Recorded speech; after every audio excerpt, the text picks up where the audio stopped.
Já, sæl aftur, hingað kominn gestur þáttarins, Hilmar Þór Hilmarsson, prófessor á Háskólanum á Akureyri í alþjóðaviðskiptum og hagfræði. Þetta er velkominn. Takk fyrir. Takk. Þegar við endum fyrir hlé að þá vorum við að ræða ákvörðun íslenskra stjórnvalda og kannski ættum við að segja utanríkisráðherra, þetta hefur verið kynnt þannig eins og það hafi verið hennar ákvörðun, að loka sendiráðinu í Moskvu. Við gatum það að þeir sem ég hefði rætt við inn í utanríkisþjónustunni voru svolítið hvumsa, ekki allir á eitt sáttir við þessu ákvörðun. Hvernig slær þig?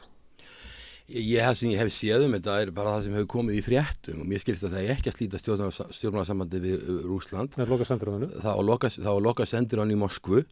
Það var ekki að loka sendiráðinu í Reykjavík eða Rússar fá verið að minnka starfsemi sína í Reykjavík og mér skilst þessu væntingar að það sendir hann rússneski fari eða raunverulega krafa og formlega krafa. Þetta er þetta sérstakt. Ég var að koma frá Ríga og var að tala við diplomata þar og Eystrasaltsríkin hafa verið, Eistland, Lettland og Litháen hafa verið þekkt fyrir að vera með gríðarlega mikla hallinu gagvart Rússlandi. Og ekki þessara landa hefur ákveðið að loka sínu sendiráði í Moskvu.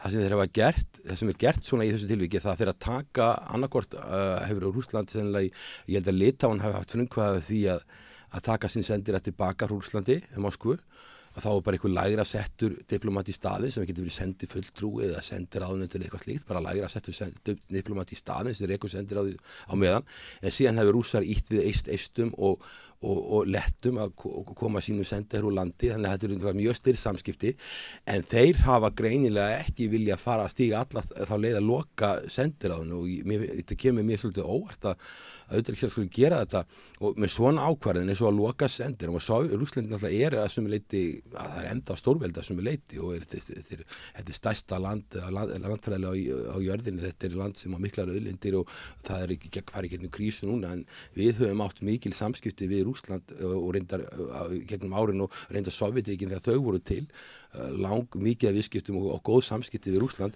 Rússland hefur oft reynst okkur vel, til dæmis í kreppunni 2008-2009 sem þeir freka tölu okkar máli og alþjóða gjaldeyrissjóðnum. Þess vegna held ég að auðvitað þetta segir svo að menn eru að horfa á Pútín og allt þetta kringum hann verður ekkit eilífur við völd og ég er ekkit sem að breytist mikið þá hann fari frá. Ég held að Úkraínustríðið sé eitthvað sem að afstand til Úkraínustríðis sé mjög útbreytt í Rússlandi en þetta kemur óvart að skulle vera stígið þetta skref því ég hefði haldið að það væri nægilega sterkt skilaboð að kalla sendiherrann heim, láta lægri diplomat taka við, það sem hins vegar hinlöndin hafi verið að gera, Norðurlöndin og Svíþjóð var bara nú eftir mig sagt að skipa nýja sendiherra í Rússlandi bara núna nýlega, þannig að þeir eru ekki að fara að gera þetta.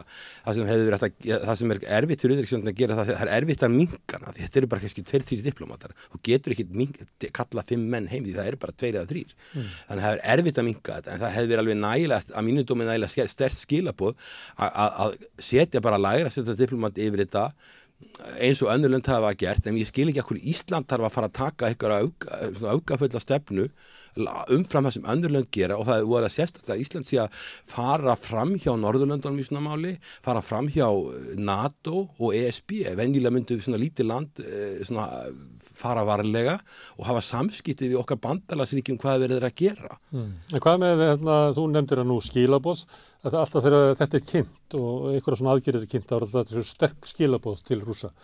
Hvað er ekki Rússar alveg búin að átta sig á afstöðu íslenskra stjórnvalda til stríðsins? Sko það er maður alveg spyrja sig svo hvort hversu sjálfstæð utanríkisstefna Íslands er. Hún er sjálfstæð þessu leyti, við erum einu sem að lokum. Já, þetta er mjög sérstakt og ég hef enga trú að þetta hefur verið gert í óþökk Bandaríkjanna. Til dæmis að Litháen fór í stæla við Kínverja út af Taiwan og sumir sagði að þetta væri bara hugmynd komið frá Washington. Það er að segja að þú ert í stríði, Litháen í stríði við Rússa, fer svo í stæla við Kína út af Taiwan og Kínverja brugðust mjög hart við þetta. Mínum að þetta er mjög óskynsalegt að Litháen að gera þetta og flesti Litháar eru óánægðir með stefnu stjórnvalda gagnvart Kína út af Taiwan. Við erum þarna með ég hef mjög litla trú að því að þetta hafi verið gert í óþökk Bandaríkjanna að við verum að gera þetta. Auðvitað getur þetta haft dóminu og effekt, spurning hvort einhverjir fleiri gera þetta. Allavega þessi lönd sem ég var að tala við, Norðurlöndin, Eystrasaltsríkin, eru ekki með hugmyndum að gera þetta. Sem er svona helst sá klúbbur sem við ættum að vera í. Já, ég held að fyrir smáríki eins og okkur, þá borgar sig ekki fyrir okkur að fara í harðar deilur við stórveldi, nema við höfum mjög ríka ástæðu til og við höfum gert það út af landhelgisdeilinni en út af Úkraínumálinu að fara í þetta. Við þurfum einmitt að geta beitt okkur það sem við erum að gera með þessu. Við erum að takmarka möguleika okkar á að koma skilaboðum til æðstu yfirvalda í Moskvu. Við erum að takmarka, minnka mjög þá möguleika. Og svo erum við líka dangrættir með því að sendiherrann fari í rússneski, þá erum við að tala við lægra senda diplomat hérna. Þannig að sko, ég hefði haldið, ef íslensk stjórnvöld vilja senda sterk skilaboð, þá hefði verið hægt með þessum hætti að minnka starfsemi sendiráðs Rússlands í Reykjavík, það hefði verið hægt. Og það hefði verið hægt að setja sendifulltrúa eða sendiráðanaut yfir sendiráðið í Moskvu, en ég held að það hefði verið nóg. Herðu, það tengt þessu að var fundurinn daginn í Hörpu, leiðtogafundur Evrópuráðsins, þar sem að Íslendingar svolítið gengu fram fyrir því að búa til þess að tjónaskrá og svolítið svona harður tónn. Finnst þér að íslensk stjórnvöldur sé að taka sér einhverja stöðu við að vera svona, það sem er kallað svona haukar í þessu stríði og þessum deilum? Já, sko, mér finnst að sumir ráðherrar séu að spila hans þessi stóra að vera að fara þarna út til Úkraínu og ég svolítið leiður að sjá myndir að þessu fólki þarna út í Úkraínu og ég vil styðja Úkraínu en sko með þessa tjónaskrá hún merkingarlaus.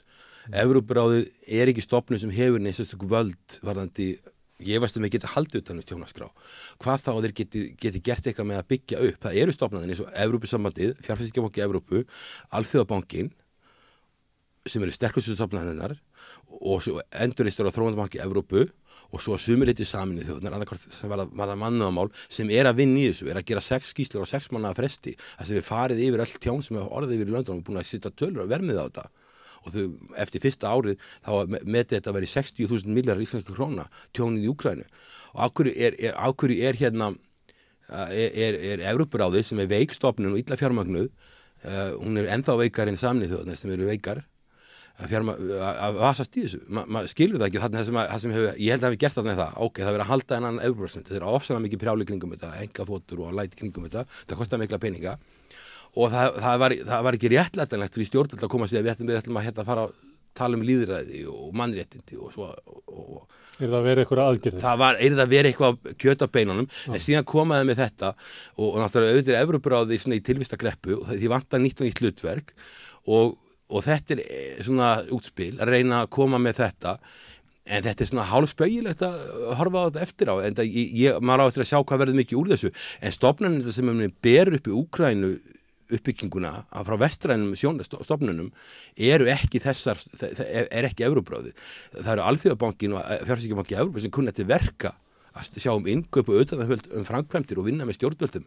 Evrópuráðið hefur enga þekkingu á þessu sviði, ekki innkaupareglur eða nokkuð skapaðan hlut. Þannig að þetta er svona hálfspauðilegt, en ég skil að þau hefur viljað hafa einhverja réttlætingu og alþjóðlega stofnanir sem eru veikar, þar eru ofta að leita að einhverju nýjum hlutverkum. Herðu, mér langaði mitt að ræða við svona stöðuna á Úkraínu og hvert þetta stríð geti leitt landið sem var svolítið veikt fyrir, og ég veit að þú ert að fara á ráðstefnu í Víetnam, að hagfræðir ráðstefnu þar. Já. Og ég fekk hjá þér 2 gröf sem eru bara mjög einföld. Þetta er samanburður fyrsta grafið mannfjölda í Úkraínu og Víetnam og þannig Víetnam rautt og Úkraína blá.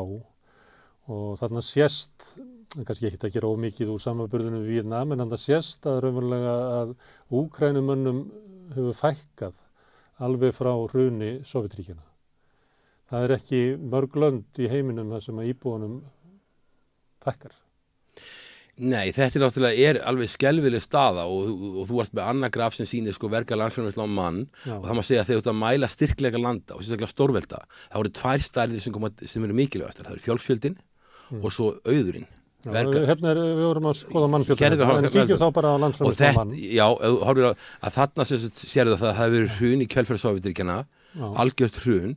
Við erum að horfa á blálínuna, við erum að horfa á Úkraínu, þarna verður hrun og enga af einhver hrun. Síðan kemur hérna svona frá 1999 til svona 2007-2008, þá verður tvöfaldast hagkerfið að stærð þarna Það er að jafna sig. það er að jafna sig svolítið, síðan koma fleiri skellir. Þetta var svona loftbóla þarna svolítið þarna fyrir 2008 síðan er þetta svona upp og niður og í lokin þarna sérðu að Víetnam sem er svona þróunaríki sem var náttúrulega miklu fátækara hvað er þetta, 91 er þetta minna en 1/7 af Úkraínu uppafi, en það er orðið stærra í dag. Já, það er orðið mun stærra hagkerfi, þetta er verkefnaðarsframleiðsla á mann, þetta er verkefnaðarsframleiðsla á mann og í Bandaríkjadölum, á föstu verði og jafnvirðisgengi og þarna er verkefnaðarsframleiðslan á mann orðin hærri í Víetnam heldur en Úkraínu og sem sýnir hvað þetta er skelfilegt og ef þú horfir á mannfjöldan aftur að þá er hérna þetta afskaplega slæm þróun því að þetta segir endur ekki allt því að það er líka aldursdreifingin, þú hefur sýnt það sjálfur og hún er mjög orðin þannig óhagstæð fyrir ungt fólk þannig að sko unga fólkið, það fer og það er eiginlega sjálfsög ekki kannski svo mikið tilvílin því að Evrópusambandið hefur feldi niður Schengen-áritanir á Úkraínu fyrir nokkrum mánuðum síðan og mér finnst að hafa lykta svolítið af því að ná inn ódýru vinnuafli sem oft er að vinna ólöglega í Póllandi, Slóvakíu, Tékklandi og Ungverjalandi og þessu löndum og vill svo gjarnan komast til Þýskaland sem er ríkara landa, það fer þarna þannig að það er ekki bara fólksfækkun heldur er yngsta fólkið að fara en auðvitað er þetta skelfileg þróun að fara úr 52 milljónum 91 og niður í, já það sýnir þarna niður í svona 36 milljónir. Og sennilega er þetta 2002, þetta er komið sennilega núna niður í svona 32 milljónir í dag. 2003, nei svo í dag. Þannig að þetta er skelfileg þróun og þetta þýðir það sko að því þú er búin að missa unga fólki út, þá ertu búin að missa skattstöfnuna út landinu. Ef þú ætlar að halda uppi einhverju velferðarkerfi eða einhverju sefnið, þá þarf það að vera með ungt fólk á vinnualdri sem er að vinna, en þegar þú er komið með kannski börn og svo ertu komið með mikið af gömlu fólki, þá er þetta hagkerfi ósjálfbært, algjörlega ósjálfbært. Þannig að þetta stríð sem eru miklar hörmungar, að það er að leggjast á þjóð sem að eiginlega mátt ekki við neinu.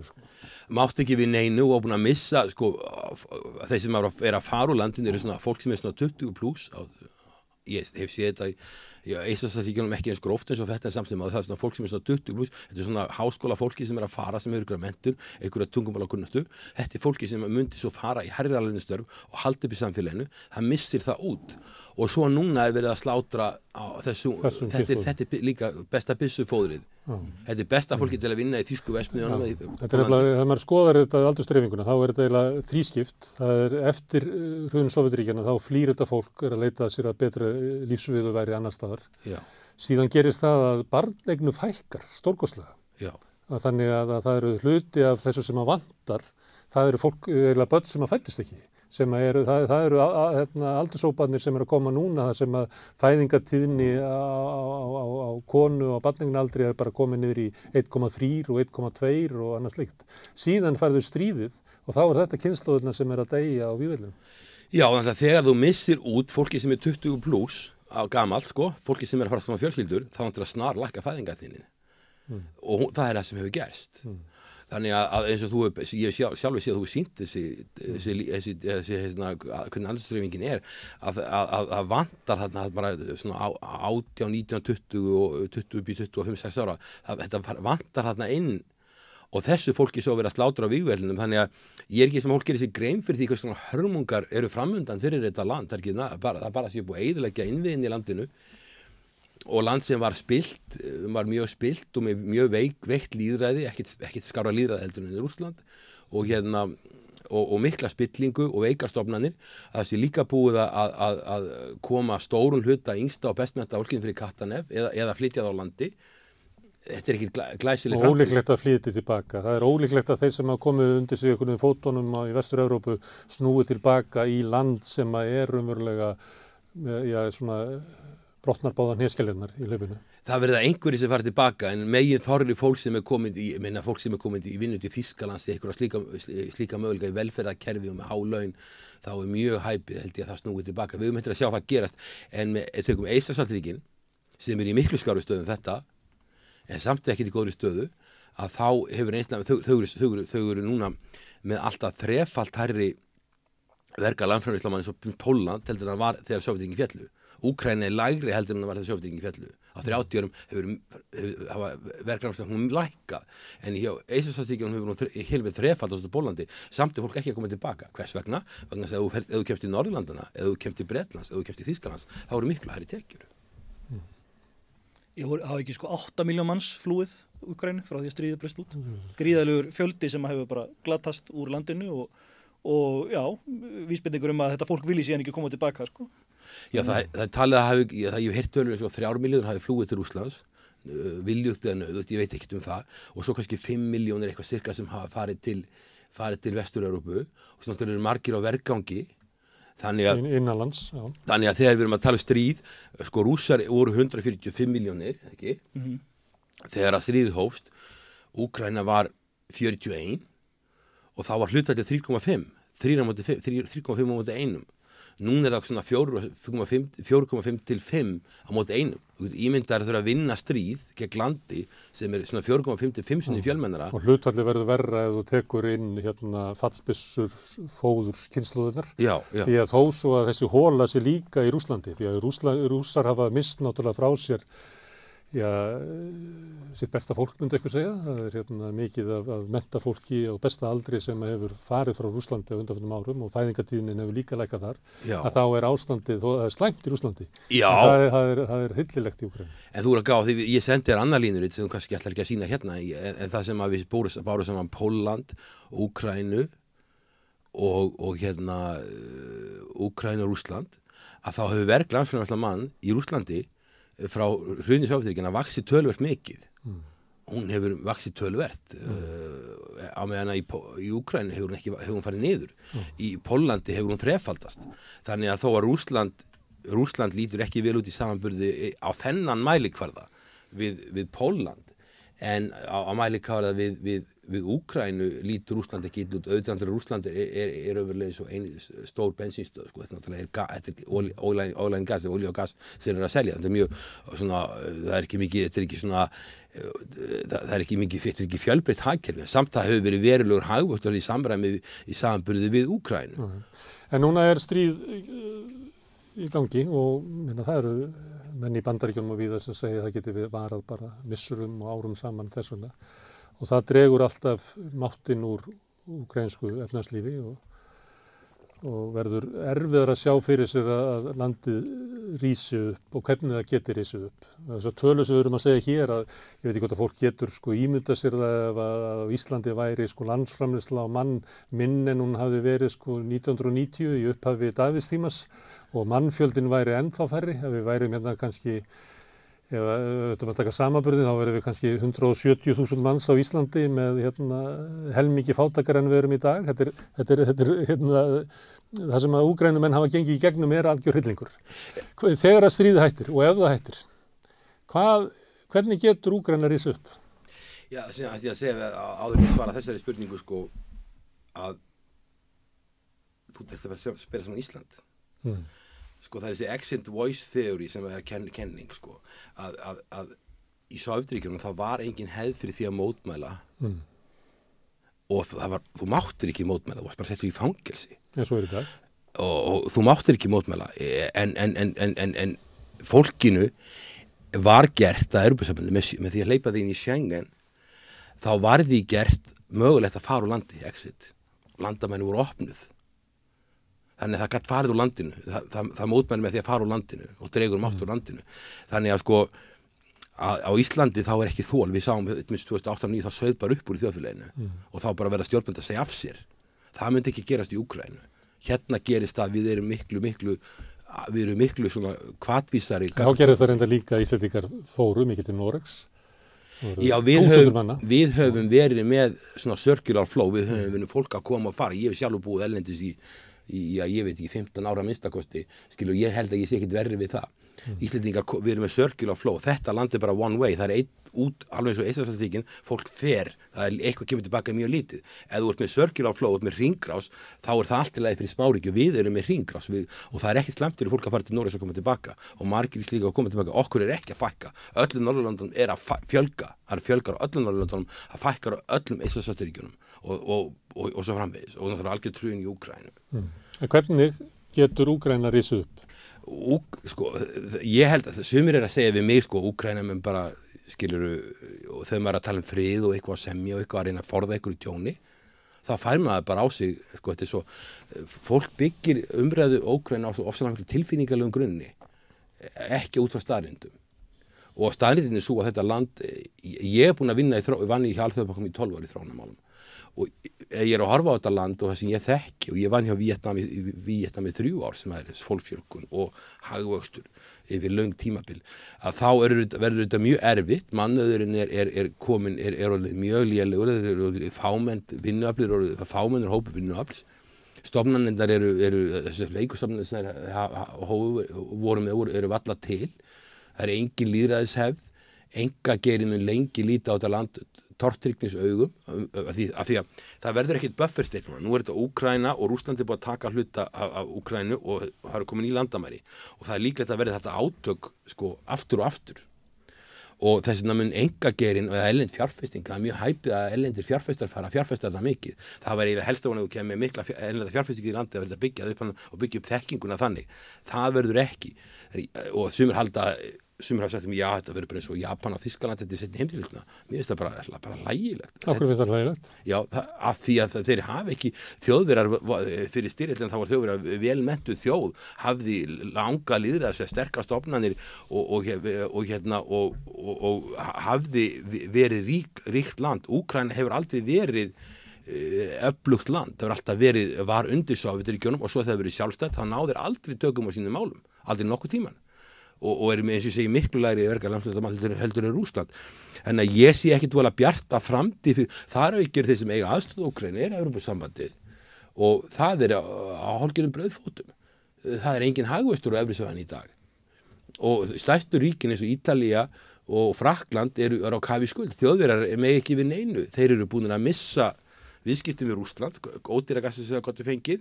Þeir eru ekki til sérstaklega góð sambandi við Kína, helmingurinn öllum útflutningi frá Evrópusambandinu til Kína hefur verið gegnum Þýskaland, þannig að Þjóðverjar standa ekkert á vel.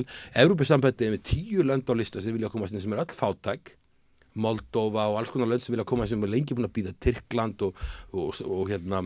Það er nú ekki margir sem vilja hleypa Tyrkland inn. Nei, það er hæpið að það er sama, öll hinn eru líka mjög fátæk, þannig að sko að Evrópusambandið hefur ekki getað hjálpað þessum löndum sem komin eins og Eystrasaltsríkin og Vísegrænlandin, til dæmis Pólland, Slóvakía, Tékkland, Ungverjaland, þau hafa ekki fengið nægilega mikið stuðning varðandi að byggja upp innviði.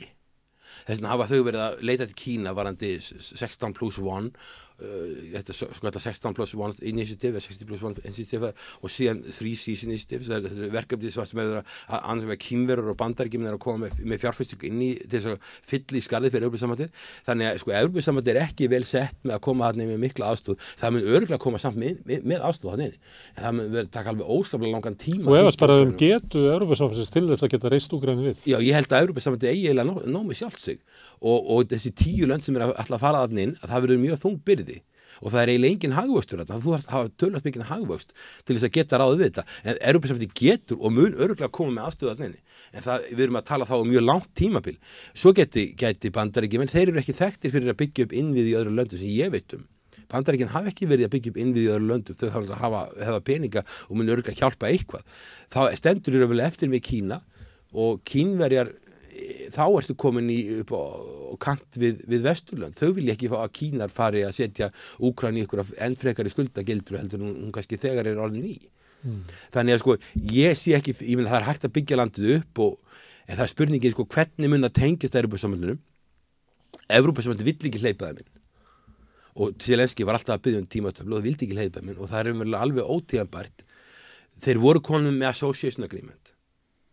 Eitthvað svona aukaaðild og þá er meiri aðgang á sameiginlegu markaði. Þeir voru komnir með það frá 2017 og það sem mér fannst það sem hefðu það að gera, þeir hefðu að taka smærri skref í átt að Evrópusambandinu og nálgast Evrópusambandið meira frekar en að fara í NATO, en það eru Bandaríki sem fara að tala um NATO 2008. Nú er verið að tala um að þeir fái einhverjum svona sterkari aukaaðild að NATO og næsta leiðtogafundi NATO.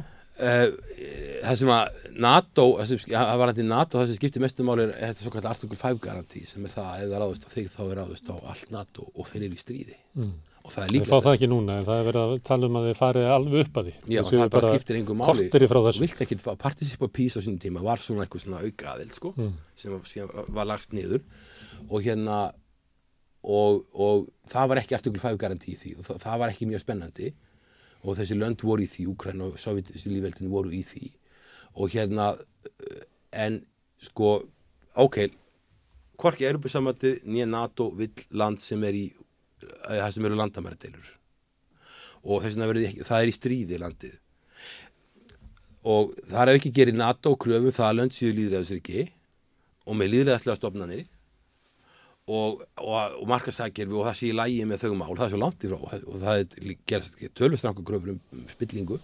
En getur ekki verið, Hilmar, að stríðið náttúrulega vefur upp á sig og breiðist út og það er ekki bara á vígvellinum, heldur að vera líka í svona hugmyndabaráttu og öðru slíku. Getur ekki verið að Vesturlönd hafi bara lagt svo mikið undir í þessu stríði að þau muni bara breyta reglunum og hleypa Úkraínu inn í bæði Evrópusambandið og NATO vegna þess að það er umverulega, stríðið er farið að fjalla það, hvort að Úkraína megi velja það, hvort það sé í NATO og Evrópusambandinu.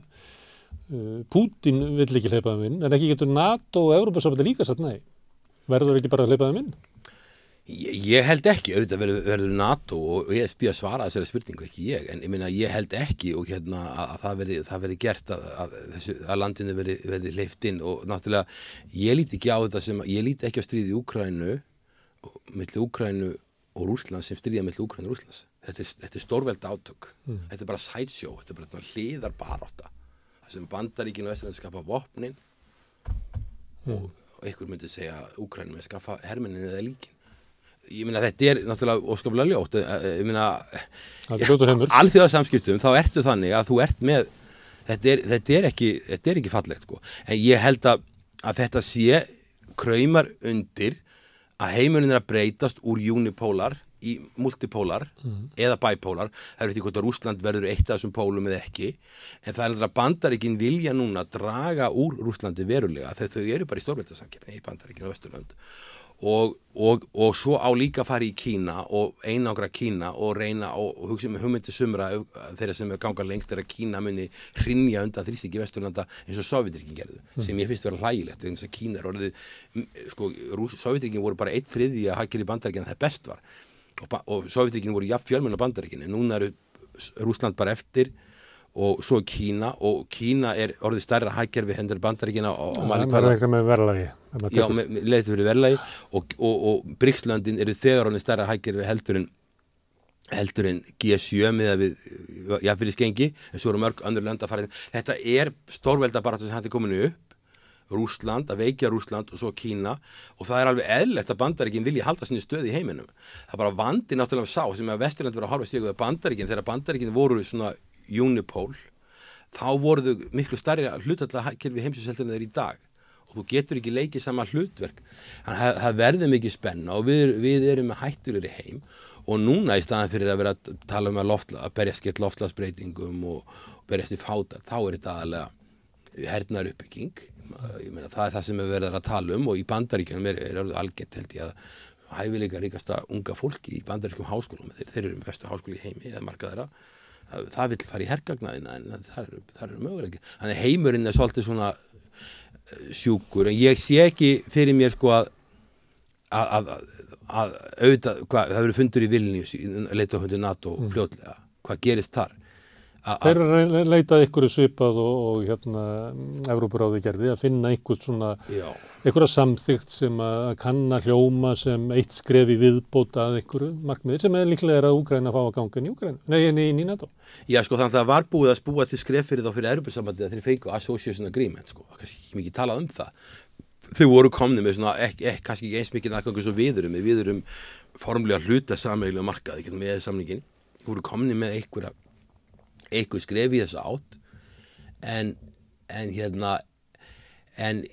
það sem Úkraínu vantar er einhver sem að garanterar öryggi Úkraínu þessum eftiröðru af henni og Rússar er að taka svæðin sem það sem meiri hluti Rússa sko, það er austur og suður hlutin þeir að taka það, þeir fara sérlega ekkert lengra þeir vilja kannski ná Odessa að þeir geta það og Kharkiv, gamla höfuborgin á henni hérna í austri og svo Odessa í suðri, loka Úkraínu af, hún verið landlugt land, fara þess ekkert lengra en það og þá náttúrulega Úkraínu orðin alveg skelfilega slæmar horfur með hagvöxt, en af því að það ekkert buffer state, Úkraína hefði geta farið þá leið að vera slutlaus sjálfstætt ríki á milli Evrópusambandsins og Rússlands og sóst eftir meiri sterkari sambandi við Evrópusambandið, en það voru raunverulega NATO-löndin og undir fórustu Bandaríkina sem að gerðu það hvött Úkraínu til að sækjast eftir NATO-aðildinni. En ekki þannig að þú getur sagt að hefðu átt að fara þessa leið og hefðu að gera þetta, en þeir valkostir eru farnir af borðinu. Það bara stríðið þannig að krafa Rússa það að halda þessum landsvæðum eða að Úkraína verði hlutlaust land. Úkraína segir við verðum að hafa skjól í NATO af því að við erum með þennan nágranna. Já. Og þetta er óásættanlegt. Nei, það er alltaf auðvitað að vera vitur eftir og ég skrifaði það með 2019 sko. Þannig að ég skrifaði ég hef ekki breytt það. Ég er að segja, eru þið ekki bara farin fram yfir því að skoða það hvað hefði verið hægt að gera? Nú situm við bara uppi með þetta stríð. Já. Og sér þú eitthvað leið til þess að enda þetta stríð? Nei, ég held að þetta gæti enda sem einhvers konar, það sem Bandaríkjamenn kalla frozen conflict, það sem þetta deyr smátt og smátt út, vegna þess að maður sér þá sko hvernig getur þið teiknað samkomulag um einhverja niðurstöðu. Þú ert með land þar sem að Rússland er búið að taka 20% af landinu og þeir vil ekki sleppa því. Úkraína vilja fá það allt tilbaka, Úkraínumenn, og Bandaríkjamenn og hérna Rússland vil ekki sleppa neinu. Og hvað er allar að semja um það? Svo ertu með stöðulandsins. Úkraína verður að hafa svona security garanti, öryggistryggingu. Hún getur ekki, það er enginn sem getur veitt hann með NATO og það setja Rússland sér ekki við. Evrópusambandið, hún þarf að Úkraína getur ekki gengið í NATO vegna þess að það eru landamærerjur. Já, og NATO þorir ekki hleypin inn því að NATO, það er takmarka hvað NATO vill leggja mikið á sig og NATO vill ekki fara í heimstyrjöld út á Úkraínu. Þannig að það vill ekki, þá er það stöðulandsins. Svo er þriðja atriði sem voru að tala um þetta tjónaskráin, þetta ofboðslega mikla tjón, hvernig á að bæta fyrir það. Það er annað vandamál sem er erfitt að leysa. Svo er það líka náttúrulega að það er ekki traust eftir. Þannig að sko, og að NATO, auðvitað getur NATO búið til einhverja pappíra og ESB líka einhverja svona roadmap, sko, eitthvað svona til þess að friða Úkraínumenn. En það sem að Úkraína... En það verður að klára stríðið áður, myndi ég halda eins og þau talaði í NATO og Evrópusambandinu í dag. Já. Þá verður að klára stríðið. Og það er ekki hægt að klára stríðið nema að rússneska hernum sé stökkt á flótta og út úr Úkraínu og þar með tali Krím. Þetta er línan í dag. Já, sko, það bara, sko, nú veit maður ekki, sko, mun það gerast. Málið er það að hvað mannafla varðar, þá er Úkraína í mjög slæmum málum, hún er svo miklu fámennari heldur en Rússland. Þannig að það er 1/5, 1/4,5. Getur ekki staðist langvarandi stríð. Nei, tíminn vinnur gegn Úkraínu. Vopnin hjálpaðu, og það hjálpaði Rússland hefur ekki komist kannski slátt þess að vildi augnast að það þeirra verið fyrirstaða. Og það er það sem er þarna, það hefur verið fyrirstaða. En ég meina, en svo veit maður ekki, það er annað í þessu máli, við vitum það með skullu Budapest memorandum, það var lögð áhersla á það að Rússar fengi öll kjarnorkuvopn, Úkraínu og Kazakstan og Hvíta-Rússlands. Auðvitað er náttúrulega deilt það hvort þeir hefðu getað nota kjarnorkuvopnin, en við vitum það með Norður-Kóru, það vill enginn ráðast á Norður-Kóru, það veit enginn hvað þeir gætu hugsanlega gert við þessi vopn sem þeir eru með. Það veit það ekki. En hérna svo var líka lögð áhersla á það að Úkraínumenn, að Rússar fengju hefðbundin vopn Sovétríkjanna og mér skilst með þessi Eystrasaltsríkjunum að það fengur Rússar eiginlega öll vopni sem Eystrasaltsríkin áttu bara til sín og þetta eru Vesturlönd, skilur, þú sér nú bara framsýnina sko, sem beittu sér fyrir þessu þannig að það bendir margt þess að Rússar sé ennþá mjög mikið af vopnum á meðan að Úkraínumenn eru í vandræðum og þeir eru að fá vopn sem þeim hentar ekki, þeir eru að fá skriðdreka sem eru 60 tonn til að gera í drullunni á vorin. Þetta er bara sekkur. Þeir eru ekki að fá þessi vopn sem þeir þurfa skotfæri, þeir þurfa að geta skotið eldflögum og löngu færi, en þeir þurfa að koma miklu nær og á tækjum sem að sökkva og ef þeir eru á vegakerfinu þá er svo auðvelt skotmar. Ok, þú ert að segja að úrslitir ráðast ekki á vígvellinum, að þetta verður langlíklast, þetta verður bara frosið stríð. Úrslitin ráðast ekki í einhverjum friðarumleitunum vegna þess að það er ekki traust og kröfurnar eru svo gagnstæðar að það sé vonlaust að ná þessu saman. Þannig það, að líklegasta niðurstaðan já, að við munum hafa þetta mein inn í Evrópu bara næstu missir og ár. já, sko, gáða því, sko, Bandaríkin, síðustu Bandaríkin hafði voru í Afganistan svo í 2 áratugi. Og það gæti, sko, því það ekkert ef Úkraína hefur verið buffer state, þá væri, sko, það sem að skipta svo miklu máli það að stórveldin þau haldi fjalla sín á milli. Það sé fjallað á milli þeirra. En þegar þau eru komin onni í hvert annað, þá gerist eitthvað svona. Að þau haldi fjarlægð. Það er það sem að vandamáli núna í Úkraínu að það er að Bandaríkin og hérna Rússland eru á vígvellinum proxy. Og sama getur gerst í það sem er Taiwan er 150 km frá meginlandi Kína. Þar eru Bandaríkin alveg onni í Kína. Þetta eru hættundar. Og hérna, í staðin fyrir að reyna að halda fjarlægð. Vesturlönd voru ekki tilbúin að ræða það. Ég man eftir, ég skrifaði grein fyrir Warsaw School of Economics. Ég var beðin að skrifa, þá ég fikk hann alltaf byrta og ég fikk alveg húðskammaðar öllu rítirinu fyrir hvað þetta verið vitlausar hugmyndir að tala að hafa verið bufferstig, það verið hlutlaus sjálfstæðsríki og gæti verið svona ákveðin brú og gæti ná verulegum tekjum ef að það væri gæti brúa samskipti Evrópusambandsins og Rússlands. En Vesturlönd hafi ekki viljað hlusta á þetta. Og ef þú tala við lönd eins og Eystrasaltsríki, þá bara segja þau það er lönd eiga rétt á þessu, þú átt bara ekkert endilega mikið rétt ef þú ert komin í bein átök við stórveldi, þá hefur þú kannski ekki svo mikið rétt. Þú átt bara rétt á því sem þú getur varið. Já, og staðan sem hefur styrkt til. Það er nöpur staðrind fyrir smáríki. Já, og svo líka það er rétt á neinu nema sem þú getur varið og staðið við. Svo er það líka annað í alþjóðasamskiptum að þegar þú ert í deilum, þá er það eiginlega aldrei þannig að einn aðilinn er 100% rétt fyrir sér og hinn 100% rétt fyrir sér. Og Rússar, það er alveg, ég get alveg, ef ég væri í Moskvu, ég er ekki í Moskvu, ég er í Reykjavík, en ef ég væri í Moskvu og ég sæi Svartahafið, ég væri fyrir landi sem að hefur Kaliningrad verið í leika, eitthvað í austri og svo á að taka Krímskagan líka og og það er engin aðgangur á sjó lengur. Það er áhugjefni fyrir Rússland. Það réttlætir ekki að Rússland fremji glæp í Úkraínu. En ég meina sko ráð fyrir að stórveldi sem er í þessari stöðu bregðist við. Þannig hefur það verið í sögunni. Það myndi engin leiðtogi Rússlands sætta sig við þetta. Og Burns, yfirmaður bandarísku leyniþjónustunnar sem var sendið herra í Moskvu 2008 þegar Búkarest álitinu var gerð, að Úkraína færi í NATO. Hann sagði Condoleezza Rice, sem var utanríkisráðherra Bandaríkjanna, að þetta væri stórhættulegt. Sama sagði Merkel á fundinum, sama sagði Sarkozy sem var forseti Frakklands. Það sögðu þetta allir sem þekktu Evrópu, þetta var bara ákveðið að gera þetta.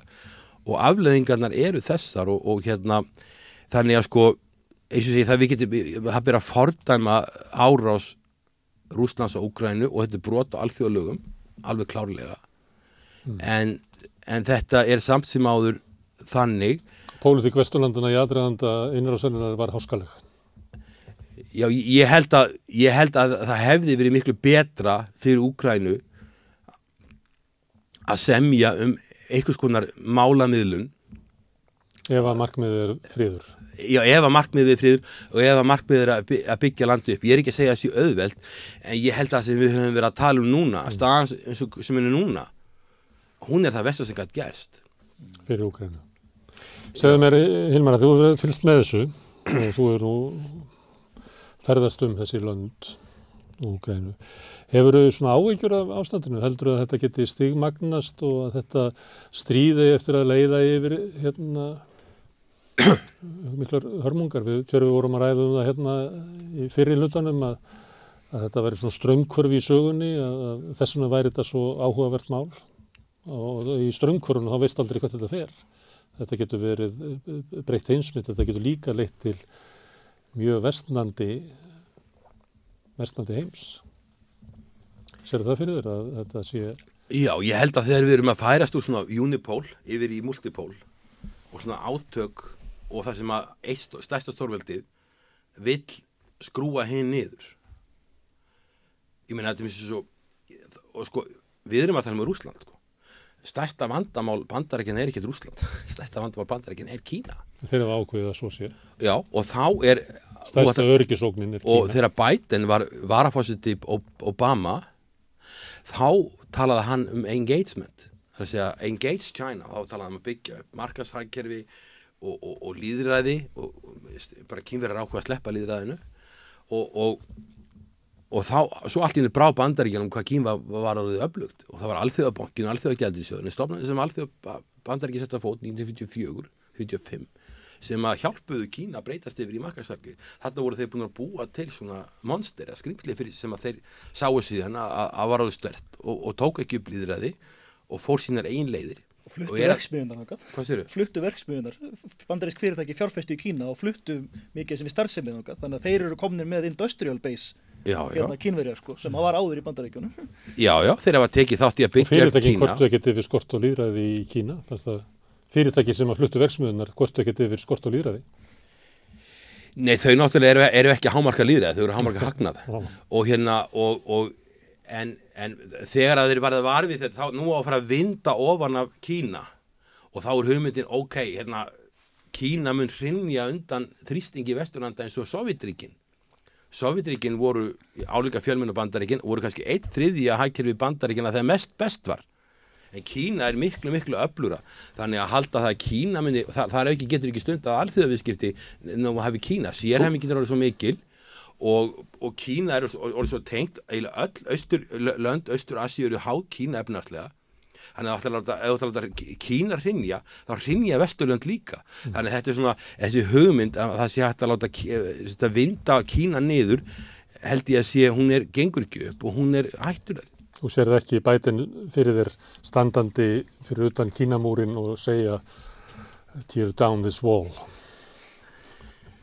Ég hef nú komið að Kínamúrnum, ég held að það sé nú frjáls, þú getur gengið hvert þú vilt þar, það er ekki það, en ég meina sko, Bandaríkin hafa viljað svona crusader state sem vill breyta allum heiminum í svona vestrana lýðræðisríki og tengja allt inn í einhverja svona ákveðna stofnanir sem eru þeirra stofnanir, og þessi útbrettla lýðræðis og markaðshagkerfisins og allt þetta á allt að gerast, en svo bara standaði frammi fyrir því að Kína er orðið það stórt að stórveldi skrifa sína eigin reglur. Þau vilja ekki að einhvern annað stórveldi segi þeim hvað ég að gera og Kínverjar eru að setja á fót eins og svo New Development Bank sem raunverulega banki sem hefur tæki Alþjóðabankans, ég vann hjá Alþjóðabankanum í 12 ár og Alþjóðagjaldeyrissjóðsins, sömu tækin eru kannir með fyrir BRICS-löndin og svo Asian Infrastructure Investment Bank sem Ísland aðilað og Norðurlöndin og fleiri sem eru að fættur að horfa til Kína sem að kannski Kína að vaksa á, við þurfum að taka þátt í því líka að það er að fara að vinda ofan að Kína, það er mjög óraunhæft og svo náttúrulega verðum við líka að horfa það þegar Bandaríkin er þetta stórveldi í 45 þá er þetta helmingurinn að hæmistarkerfinu, núna er þetta eitthvað innan við 20%. Þannig að þetta, ég meina heimurinn er bara orðin hættulegri heldur en að hann var og Og verður hættulegri með hverjum deginum? Sko ég allavega ég sé ekki fyrir mig, sko, málið það að það er tvennt sem við þurfum að gera vanandi eins og með stríð, þegar við höfum að reyna að draga ykkur ályktanir að þá þurfum við að byggja þar á ykkur staðrindum. Umræðan Úkraínustríðið hér á landi, ekki síst og annars staðar, byggir óskaplega mikið á tilfinningum en ekki á staðrindum. Tilfinningum, fólk verður ofsareitt, vill bara búa til lista yfir Íslendinga sem tala ekki rétt og allavega þetta er fólk sem tala Endar þú ekki svo þessi lista? Ég veit það ekki, ég er háskólakennari, ég býð við málfrelsi og ég má hafa rangt fyrir mér og ég má halda ómistöðum kenningum. Ég er ekki í vinsælda keppni, sko. Ég held þetta sé bara það sem er rétt og þannig að þú reyna að byggja, þú reyna að vita hverju staðreyndirnar eru, en hérna er þetta voðalega mikið út frá tilfinningum og svo er það annað sem er siðferðilegt mál og það er það að heiminu það þarf að vera ákveðin skilningur á því að það sé ekki allir eins og það vantar líka, það er fyrsta lagi þegar við byggjum ekki okkar ákvæðin endur á staðrendum álittanir og íslensk stjórnvöld til dæmis held ég sé alveg út á þekki með það að vita ekki hverja staðrendur eru Úkraínu og það sendir á ævintýri hluta því en hérna það hittir siðferðið að við þurfum ég var á ráðstefnu í Ríga og ég var að reyna að tala á þess að gera allt vitlaust þarna að við þurfum að skilja það að það eru lönd í heiminum sem ekki eins langt komin eins og við lýðræðisátt og ekki með sömu mannréttindi og við þurfum að geta að lifa með þeim þau breytast ekki, það var reynt að breyta hérna miðausturlöndum í lýðræðisríki George W. Bush gerði þetta að gera þá viss hvernig það fór, hrundi alltaf það og þetta er bara anarki, þetta er allt í kaos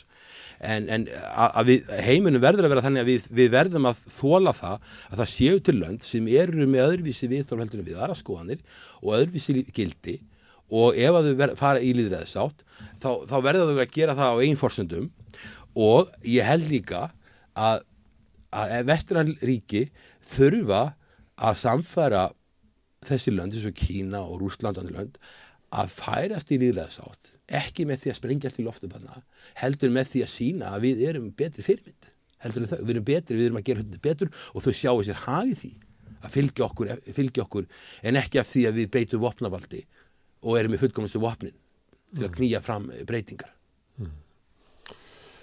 Það bæta ykkur við, Johnny? Nei, bara já, ég tek undir þetta. Já, herðu, Hilmar, þakka þér fyrir að koma hérna í þennan þátt miðnætti í Kenningarði.